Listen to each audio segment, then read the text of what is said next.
DMT classes में आपका स्वागत है। आज हम पढ़ेंगे क्वाड्रेटिक इक्वेशन के मोस्ट इंपॉर्टेंट क्वेश्चन जो बार बार बोर्ड एग्जाम में पूछे गए हैं। उन्हीं सब क्वेश्चनों को हम सॉल्व करेंगे। बाकी जो क्वेश्चन होगा उसको बाद में देखा जाएगा। पहले हम ये देखेंगे कौन सा क्वेश्चन बार बार पूछा जाता है और जिसके आने के चांसेस ज़्यादा रहता है, उन्हीं सभी क्वेश्चनों को हम चर्चा करेंगे और उन्हीं सब क्वेश्चनों को हम सॉल्व करेंगे। ठीक है, तो चलिए इस वीडियो को बिना देर किए स्टार्ट करते हैं। अगर आप मेरे चैनल पर नए होंगे, अगर आपको ये सारी चीज़ें जो कुछ भी मैं बताऊँगा अगर आपको समझ में आएगा तो मेरे चैनल डीएमटी क्लासेस को जरूर सब्सक्राइब करिएगा। ठीक है, तो चलिए स्टार्ट करते हैं। यहाँ पे हम क्वेश्चन नंबर 9 देखेंगे जो क्वेश्चन नंबर 2022 में पूछा गया। इस बार भी पूछा जा सकता है, हर बार पूछा था। The roots of quadratic equation X square minus 4 equal to zero. तो यहाँ पे 4 ऑप्शन आपके पास दिया गया। 4 ऑप्शन में कौन सा ऑप्शन सही होगा? पहला option plus minus 0.2, D plus minus 1, C plus minus 2, D plus minus 4। इसमें से किसी एक सही होगा। और यहाँ पे सोल्यूशन भी किया गया था। हम इसके तरीके से नहीं लगाए, हम अपने हिसाब से लगाएंगे। हम इसको लगाएंगे कैसे? तो हम पहले इस क्वेश्चन को नोट कर लेते हैं। हम अब इस क्वेश्चन को नोट कर लिए। अब इस क्वेश्चन को लगाएंगे कैसे, चलिए स्टार्ट करते हैं। पहले तो हम क्या करेंगे, ये लिखा है एक्स स्क्वायर और माइनस 4 इक्वल टू जीरो लिखा है। तो अगर जब भी इधर वाला स्क्वायर हो और बीच में माइनस हो तो इधर वालों को भी देखेंगे कि ये भी स्क्वायर बन सकता है। तो हाँ, बन सकता है। ये लिखा है एक्स स्क्वायर माइनस ये 2 का स्क्वायर है तो इसे लिख देंगे 2 का स्क्वायर इक्वल टू क्या कर देंगे, जीरो। अब आपको पता ही होगा कि ये किसका फार्मूला है, ये A square minus B square का फार्मूला हो जाएगा। यानी कि चूंकि A square minus B square equal to क्या होता है, A square minus B square equal to होता है एक कोष्ठ में ए प्लस बी और एक कोष्ठक में होता है ए माइनस बी। ठीक है, तो इसी को देख के हमको क्या करना है, इसको लिख देना है।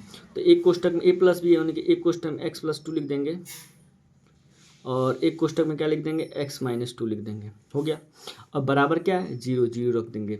फिर अब क्या करेंगे, इस एक बार X plus 2 equal to zero रखेंगे, एक बार X minus 2 equal to zero रखेंगे। तो चलिए एक बार X plus 2 equal to zero रखिए तो एक्स बराबर आएगा आपका -2 और एक बार रखेंगे आप एक्स माइनस 2 तो आपका आएगा क्या, एक्स बराबर +2। यानी कि टोटल वैल्यू आएगा एक्स बराबर आएगा +-2। यानी कि एक्स बराबर +-2 आंसर आएगा। प्लस में भी आएगा और माइनस में भी आएगा। तो यहाँ पे ऑप्शन नंबर +-2 के यहाँ पे यानी कि ऑप्शन नंबर सी, यानी कि ऑप्शन नंबर यहाँ पे सी सही हो जाएगा। ठीक है, अब हम चलेंगे तीसरे क्वेश्चन पे। यानी कि क्वेश्चन नंबर 10 दिया गया। ये भी मोस्ट इंपॉर्टेंट, 2 बार पूछा गया, इस बार भी पूछा जा सकता है। लिखा है if 1/x square plus 5 equal to 1/9 then the value of X is. ये हिंदी मीडियम वाले भी बच्चे देख सकते हैं और बिहार बोर्ड वाले भी बच्चे देख सकते हैं, कोई भी देख सकता है क्योंकि आपके में भी सिलेबस में है। ये क्वेश्चन से मतलब होना चाहिए, क्वेश्चन देखना चाहिए, क्वेश्चन इंपॉर्टेंट है तो उसे पढ़ना चाहिए। ये लिखा है। ठीक है, हमने क्वेश्चन पढ़ के बताई दिया। अब इसको कैसे लगाएंगे तो चलिए स्टार्ट करते हैं। इस क्वेश्चन को पहले हम नोट कर लेते हैं, उसके बाद आपको बताते हैं। अब मैंने इस क्वेश्चन को नोट कर लिया है। इस क्वेश्चन में x का मान ज्ञात करना है। ठीक है, तो चलिए इस क्वेश्चन को लगाने से पहले हम एक चीज़ आपको बता दें। जब भी इस टाइप का क्वेश्चन 1/, करके इधर भी फ्रैक्शन हो और इधर भी फ्रैक्शन हो, अब बीच में बराबर हो, बीच में इक्वल का सिंबल हो, तो आप क्या करेंगे, क्रॉस मल्टीप्लाइकेशन कर दे। यानी कि इसके गुणा, क्रॉस मल्टीप्लाइकेशन का मतलब होता है क्रॉस, ऐसे गुणा टाइप का, मल्टीपल टाइप का। तो ये इससे मल्टीप्लाई हो जाएगा और ये इससे मल्टीप्लाई हो जाएगा। यानी कि 9 से 1 में गुणा करेंगे तो 9 इधर चला जाएगा, 9 ही होगा। फिर इससे अगर 1 से गुणा करेंगे तो ये भी वही होगा, यानी कि एक्स स्क्वायर प्लस 5। अब ये हो गया। अब क्या करेंगे, अब ये एक्स स्क्वायर ये +5 लिखा है, ये 9, यानी कि नंबर, ये भी नंबर है और ये भी नंबर, क्योंकि इसके साथ ABCD नहीं है और इसके साथ ABCD नहीं है। तो इस तरीके से आप लगा सकते हैं। जिसके साथ ABCD नहीं है तो आपको पता है नंबर नंबर से जुड़ता है, घटता है, और ABCD के साथ जुड़ता है अगर संभव होता है। तो हम क्या करें, इस 5 को इधर भेजेंगे तो 9 में से 5 घटेगा तो क्या होगा, 4 होगा। अब इधर आ गया क्या, एक्स स्क्वायर। अब ये रूट, ये 2 इस पर जाएगा, इसे रूट में कन्वर्ट कर देगा तो ये हो जाएगा एक्स। अब क्या करेंगे, √4 का मतलब क्या होता है आपको पता ही होगा, x बराबर क्या होगा, +-2, यानी कि ये हो जाएगा x बराबर 2। ठीक है, यहाँ पे आप ऑप्शन नंबर बी सही हो जाएगा। तो इस तरीके से आप क्वेश्चन नंबर 10 को भी लगा सकते हैं। ठीक है, अब हम क्या करेंगे, यहाँ पे लिखा है क्वेश्चन नंबर 11। ये भी क्वेश्चन बहुत इंपॉर्टेंट है। देखिए इसमें भी फ्रैक्शन दिया गया है, इधर भी फ्रैक्शन और इधर भी फ्रैक्शन, बीच में बराबर है। तो इसको क्या करें, क्रॉस मल्टीप्लिकेशन करके सॉल्व कर देंगे। तो ये भी क्वेश्चन नंबर 10 पे ही रिलेटेड है, क्वेश्चन नंबर 10 से रिलेटेड है। अब आगे बढ़ेंगे हम लोग। यहाँ पे लिखा है the solution of the equation 3/x - 2x = 2/x will be. मैं विद्या का टॉप क्वेश्चन करा रहा हूँ जो बार बार पूछे जाते हैं। जो भी कंटेंट दिया जा रहा है आपको दिखाई दे रहा है कि पूछा गया है। अपने पास से कोई भी इक्वेशन नहीं लिया हूँ मैंने, सारा पूछा गया है। और ये आपको 1 नंबर 2 नंबर में पूछा जाएगा, 1 नंबर या 2 नंबर में ये लिखा है। अब ये क्वेश्चन मैंने पढ़ लिया। अब क्वेश्चन कैसे लगाएं, देखिए इस क्वेश्चन को भी लगाया जा सकता है, क्योंकि देखिए इधर भी फ्रैक्शन है, मानिए पूरा फ्रैक्शन है, इधर बराबर है, तो इसको पहले क्या करें, इसको पहले हम सॉल्व कर लें। सॉल्व करने के बाद दोनों तरफ फ्रैक्शन हो जाए उसको क्रॉस मल्टीप्लिकेशन कर देंगे, नहीं होगा तो जो कटने वाला उसे काटेंगे। ठीक है, तो चलिए इस क्वेश्चन को भी हम नोट कर लेते हैं। अब हम इस क्वेश्चन को नोट कर लिए, इसमें x का मान ज्ञात करना है, एक बार देख नहीं, इस इक्वेशन को सॉल्व करना है। तो चलिए इस इक्वेशन को हम लोग सॉल्व करते हैं। पहले तो हम क्या करेंगे, यहाँ पे अगर ऐसे क्रॉस मल्टीप्लिकेशन करेंगे तो गड़बड़ हो जाए, क्योंकि यहाँ पे पूरा तरीके से फ्रैक्शन नहीं है, यहाँ पे कुछ -2x है। तो पहले हम क्या करेंगे, इसके नीचे क्या है 1 है, तो x और 1 का एलसीएम क्या होगा, x होगा, यहाँ पे x लिख देते हैं। फिर ये होगा x से x से डिवाइड करेंगे तो 1 बार में कट जाएगा, फिर 1 से 3 में गुणा करेंगे तो ये 3 हो जाएगा, ये आपको आना चाहिए। फिर x से 1 में गुणा करेंगे तो x होगा, फिर 2x में x से 1 भागेंगे तो x ही होगा, x से 2x में गुणा करेंगे ये हो जाएगा 2x²। अब इधर क्या होगा 2x। अब क्या करेंगे, आप यहाँ से क्रॉस मल्टीप्लिकेशन करने की कोशिश करेंगे, जो कि आप मत करिएगा। जब भी फ्रैक्शन में नीचे वाला वही हो और इधर भी फ्रैक्शन में वही वाला नीचे हो, जो इधर हो, तो क्या करेंगे, हमेशा इन दोनों क्या कर देंगे, कट कर देंगे। जैसे कि आपको एक फार्मूला पता होगा, x/y = m/y। अगर इस टाइप का फ्रैक्शन हो, यानी कि ये फार्मूला आपसे कहना चाहता है कि किसी भी फ्रैक्शन के नीचे जो नंबर हो, या जो ABCD हो, और इधर भी उसी फ्रैक्शन के नीचे वही उपलब्ध हो, वही चीज़ यहाँ पे भी प्रेजेंट हो, तो हमेशा वो क्या हो जाते हैं, कट जाते हैं, चाहे ऊपर चाहे नीचे, दोनों में सेम नियम होता है, ऊपर भी कटता है नीचे भी कटता है। तो यहाँ पे देख सकते हैं, यहाँ पे भी x है और यहाँ पे भी x है, तो कट जाएगा, बचेगा क्या 3 माइनस बचेगा आपका 2x² = 2। अब क्या करें, 2 के पास भी x नहीं, इसके पास भी x नहीं, तो 3 और 2 के साथ जो घटना होगा, जुड़ना होगा, जो कुछ भी होगा उसके साथ होगा। जो x² है, x² तो यहाँ ही नहीं है, तो ये ऐसे ही रहेगा, ये हो जाएगा। इस -2x इधर भेज दीजिए, ये 2 को इधर भेज दिए, हो जाएगा 3 - 2, इसको उधर जब भेजेंगे तो ये हो जाएगा 2x² -2x² इधर जाएगा तो +2x²। इसको जब घटाएंगे आप तो ये हो जाएगा आपका 1, इधर हो जाएगा 2x², और ये 2 इधर जाएगा तो आपको पता ही है क्या होगा, x² बराबर हो जाएगा 1/2। ये इधर जाएगा तो x बराबर क्या हो जाएगा, √1/2। तो इस तरीके से आप इसको सॉल्व कर सकते हैं। देखा ये क्वेश्चन हमारा आंसर आया कि नहीं, तो +-2 में आएगा, ये +-2 हमारा भी उतना ही आया है 1/2। तो यहाँ पे भी ऑप्शन नंबर ए सही हो जाएगा। इस तरीके से आप क्वेश्चन को सॉल्व कर सकते हैं इजीली तरीके से। फिर यहाँ पे आपको हम लेके चलते हैं क्वेश्चन नंबर 13। यहाँ पे लिखा गया the solution of equation 5 × x - 5 × x + 5 = 55 is. यहाँ पे भी 4 ऑप्शन दिया गया, इन चारों ऑप्शन में कौन सा ऑप्शन सही है, ये बहुत ईजी है। ये लिखा है 5 मिनट पहले हम इस क्वेश्चन को नोट करेंगे, ठीक है, उसके बाद आपको इस इक्वेशन को भी सॉल्व करना है। इस इक्वेशन को सॉल्व करने का बहुत ईजी तरीका मैं आपको बता रहा हूँ। देखिए सबसे इजी तरीका ये है कि जब भी एक कोष्टक में x + 5 उसी कोष्टक में x - 5, यानी कि एक कोष्टक में a + b एक कोष्टक में a - वही सेम चीज़ लिखा। देखिए a b इसमें लिखा है, इसमें भी लिखा है, b इसमें भी लिखा है, b इसमें भी लिखा है, बस क्या है प्लस है, एक कोष्टक में माइनस है। जब भी इस तरीके का कोई भी नंबर हो या डिजिट हो या ABCD हो, सेम चीज़ लिखे जाएंगे, एक कोष्टक में a + b एक कोष्टक में a - b तौर पर लिखे जाएंगे, तो आप समझिए उनकी जगह आप क्या लिख सकते हैं, x² - 5 लिख सकते हैं, x² - 25 लिख सकते हैं, ठीक है। तो आप इसके जगह टोटल क्या लिख सकते हैं, x² - 25, तो ये हो जाएगा 5 × x² - 25 = क्या 55। बहुत से लड़के क्या करते हैं, अब ये 5 से इसमें गुणा करेंगे, वैसे भी लगाया जा सकता है, लेकिन गुणा क्यों करेंगे, इस 5 से इस 55 को काट देंगे तो ये हो जाएगा x² - 25 = हो जाएगा 11। अब इस 25 को उधर भेजेंगे तो जुड़ जाएगा, इधर 25 में 11 जोड़ेंगे तो ये हो जाएगा 26, यानी कि 36 हो जाएगा, ठीक है। अब x बराबर ये 2 इधर जाएगा तो ये हो जाएगा 6, यानी कि +-6, यानी कि x बराबर क्या हो जाएगा +-6, यही आंसर हो जाएगा। तो यहाँ पे ऑप्शन नंबर सी सही हो जाएगा। देखिए ऑप्शन नंबर यहाँ पे गिवन सी आंसर सी है, यानी कि ऑप्शन नंबर सी पे आप ट्रिक करके आगे बढ़ जाएंगे। लगाने का ट्रिक होना चाहिए। ऑप्शन में क्या होता है, ऑप्शन में आपको, और मैं एक चीज़ आपको बता दूँ, अगर आपको सॉल्व करने नहीं आता है, अगर आपको नहीं समझ में आए कि मैं कैसे सॉल्व करूं, तो मैं आपको एक सबसे रामबाण तरीका बताता हूं। रामबाण तरीका ये, इसमें थोड़ा टाइम लगेगा, ऐसा तो है नहीं कि कंपटीशन है, बोर्ड एग्जाम तो कंपटीशन तो है नहीं, तो आप इसमें आपको बहुत अच्छा खासा टाइम मिलता है। अगर आप वैसे भी लगाना चाहें तो लगा सकते हैं। जैसे देखिए ये क्वेश्चन है, ये क्वेश्चन = 55 लिखे, जब भी बराबर आ जाए, तो बराबर के इधर जो कुछ लिखा हो, इधर जो कुछ लिखा हो, इक्वल आ जाए बीच में, इतना जानिए कि जो भी मान आएगा, अगर आप जैसे x का मान हमारा 6 है, यानी कि हमने इसको सॉल्यूशन किया तो हमारा आंसर क्या है 6।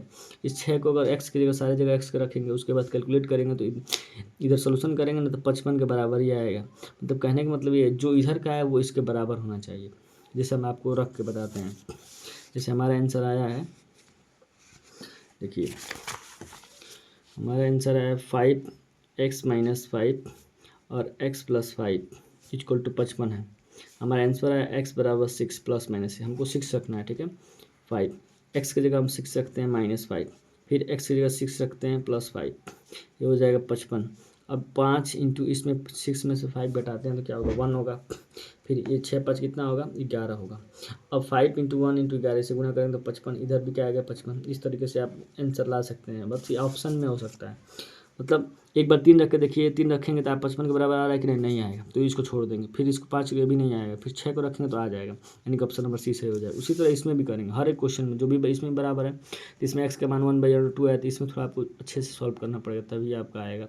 इधर भी एक्स रखेंगे तभी सॉल्व होगा। फिर यहाँ पे 3 रखेंगे यहाँ पे तो ये 1/7 के ही बराबर आएगा। ये भी सॉल्व देखिए, हम रख के दिखा देते हैं आपको। जैसे इस क्वेश्चन में अगर सी सही है तो इस 3 को अगर एक्स की जगह रखेंगे तो 1/7 के बराबर सॉल्यूशन करके लाएगा। जैसे देखिए हम इसको रख के आपको दिखाते हैं। जैसे ये क्वेश्चन है 1/(x²) -2 = 1/7। अब इसको सॉल्व करेंगे तो एक्स की जगह हम 3 रखेंगे तो जैसे 3 रखेंगे क्या हो जाएगा 9 9 - 2 = 1/7, मतलब इसी के बराबर लाना है हमको। LHS = RHS होता है ना, तो वही है चीज़ ये। अब क्या करेंगे, जैसे इसको रखेंगे 9 में से 2 घटाएंगे 1/7 आ, इधर भी 1/7 आ गया और इधर भी 1/7 आ गया। तो इस तरीके से आप इस क्वेश्चन को लगा सकते हैं। अब हम चलेंगे इस क्वेश्चन पे। तो ये क्वेश्चन है जो आपको बताना है, ये लिखा है the roots of the quadratic equation 2x² + x - 6 = 0 are 2 and -3/2। अब हम इस क्वेश्चन को सॉल्व करेंगे। ये लिखा है क्वेश्चन नंबर 14 यानी कि 14। यहाँ पे लिखा है the roots of the quadratic equation 2x² + x - 6 = 0 are 2 and -3/2। यहाँ पे ऑप्शन नंबर ट्रू दिया गया, फिर कैन नॉट से फॉल्स, फिर दिया है पार्टिशियली ट्रू और फॉल्स। ठीक है, तो आपको इस क्वेश्चन को सॉल्व करना है। जैसे ही आप इस क्वेश्चन को अगर इस क्वेश्चन को नोट करके आप सॉल्व करते हैं, यहाँ पे x का मान 2 आएगा, जो 2 आना चाहिए और -3/2 आना चाहिए इस क्वेश्चन के अकॉर्डिंग जो दिया गया। अगर ये नहीं आता है तो ये आप क्या करेंगे, फॉल्स करेंगे, अगर आ जाएगा तो ट्रू करेंगे, अगर कुछ भी नहीं मिलता है हमको तो कैन नॉट से, वो तो उस पर डिपेंड करता है, क्वेश्चन सॉल्व करने पे डिपेंड हो जाएगा क्या होगा, फॉल्स होगा कि ट्रू होगा। तो चलिए हम पहले इस क्वेश्चन को नोट करके आपको एक्सप्लेन करके बताने की कोशिश करेंगे। ठीक है, अब हम इस क्वेश्चन को नोट कर लिया। अब इस क्वेश्चन को लगाएंगे कैसे, तो चलिए देखिए कैसे लगाएंगे। पहले तो लगाने का तरीका ये है कि पहले 2 से 6 में गुणा करेंगे, क्वाड्रेटिक इक्वेशन का नियम है। ठीक है, आपको बस देखना है, प्रैक्टिस करना है कि बोर्ड के एग्जाम में कैसे आता है। बाकी के जो भी चीज़ें बेसिक चीज़ें मैं आप कहेंगे तो इसको पूरा अच्छे से डीपली पढ़ा दूंगा मैं, और जल्दी मैं पढ़ाने वाला हूँ। मैं बोर्ड के जो भी विद्या है उन सभी क्वेश्चनों को सॉल्व कराने वाला हूँ। तो 2 से 6 में गुणा करेंगे तो क्या होगा आपका 12 होगा। अब गुणा करने पे, मल्टीप्लाई करने पे 12 आना चाहिए और घटाने पे उनका 1 आना चाहिए। मतलब उन दोनों को नंबरों को जैसे मान के चलिए 2 से 6 में आप गुणा किए हैं तो 12 मिल गया आपको, 12 तो मिल गया। लेकिन अब इन दोनों को अगर 6 में से 2 माइनस करते हैं तो आपको कितना मिलेगा, 4 मिलेगा। 1 तो नहीं मिलेगा, लेकिन यहाँ पे क्या x है, तो x का मतलब 1, यानी कि गुणा करने पे 12 और घटाने पे 1 मिलना चाहिए। जैसे और भी नंबर लीजिए, जैसे 12 12 जो होता है कितने और किसी के भी टेबल में आता है, जैसे मान के चलिए 3 के टेबल में आता है और 4 के भी टेबल में आता है। बात वही है, दोनों जो नंबर इसमें है वही नंबर इसमें भी है। तो 3 से 4 में गुणा करेंगे तो ये हो जाएगा आपका 12, और फिर 4 से 3 में घटाएंगे, 4 में 3 को माइनस करेंगे तो आपको 1 मिलेगा। तो आप 1 मिल गया यहाँ पे, तो यानी कि 4 और 3 को लेके यहाँ पे लिखेंगे, यहाँ पे ठीक है। ये हो जाएगा आपका 2x² + 4x - 3x - 6 = 0। अब यहाँ पे लिखने का तरीका ये होता है कि आप फिर इसको घटाएंगे, 4x में से -3x घटाएंगे तो +x ही आना चाहिए। एक बार कैलकुलेट करके देख लीजिए, इससे आपको क्या होगा कि आपको समझ में आ जाएगा कैसे हमको लिखना है। आप तो यहाँ पे बहुत से लड़के कन्फ्यूज हो जाते हैं। अब हम क्या करेंगे, यहाँ पे कॉमन लेंगे। जैसे ही आप कॉमन लेंगे 2x कॉमन लेंगे, यहाँ पे इससे हम दो को लेकर चलते हैं इसमें। तो यहाँ पे 2x कॉमन लेंगे तो बचेगा x + 2 माइनस, यहाँ पे 3 कॉमन लेंगे तो ये हो जाएगा x + 2 = 0। तो एक कोष्टक में हो जाएगा x + 2 और एक कोष्टक में हो जाएगा 2x - 3 = 0। एक बार हम x + 2 = 0 लेंगे और एक बार लेंगे 2x - 3 = 0 लेंगे। तो एक बार x का वैल्यू आएगा -2 और एक x का वैल्यू आएगा 3/2, यानी कि 3/2 और x का मान -2, यानी कि इसमें देखेंगे x का मान क्या दिया गया, 2 दिया गया और -3/2 दिया गया। हमारा तो पॉजिटिव में आया, बस -2 आया निगेटिव में और ये पॉजिटिव में आया, यानी कि ये फॉल्स हो जाएगा। ऑप्शन नंबर बी सही हो जाएगा। इस तरीके से आप क्वेश्चन को सॉल्व कर सकते हैं। आगे का जो क्वेश्चन है वो भी आपको बताया जाएगा। आप बताएंगे ये सारी चीज़ें आपको समझ में आई कि नहीं, और आप क्वेश्चन का लेवल देख सकते हैं। बोर्ड एग्जाम में इस टाइप का क्वेश्चन पूछा जाता है, और जो भी क्वेश्चन है मैं आपको बताता रहूँगा। जिससे आप DMT क्लासेस में भी जुड़ जाइए, ताकि मैं बोर्ड के एग्जाम के जितने भी मोस्ट इंपॉर्टेंट क्वेश्चन है चैप्टर वाइज सभी क्वेश्चन को सॉल्व करने वाला हूँ, चाहे वो किसी भी प्रकार का क्वेश्चन हो, हार्ड हो, नॉर्मल हो, बहुत ही बेसिक हो, सभी क्वेश्चन को हम सॉल्व कराने वाले हैं। ठीक है, इस क्वेश्चन को भी बताएंगे कि ये क्वेश्चन बहुत आसान है, इसको भी आप लगा सकते हैं इजीली तरीके से। ठीक है, तो मिलते हैं अब नेक्स्ट वीडियो में। अगर आपको वीडियो अच्छा लगा हो, अगर आपको इन्फॉर्मेटिव कुछ मिला होगा, इन्फॉर्मेशन कुछ अगर मिला होगा आपको, अगर आप कुछ सीखने को मिला होगा, तो मुझे मेरे चैनल को जरूर सब्सक्राइब करिएगा, मुझे भी कुछ मोटिवेशन मिलता है। ठीक है, तो मिलते हैं नेक्स्ट वीडियो में। जय हिंद, जय भारत।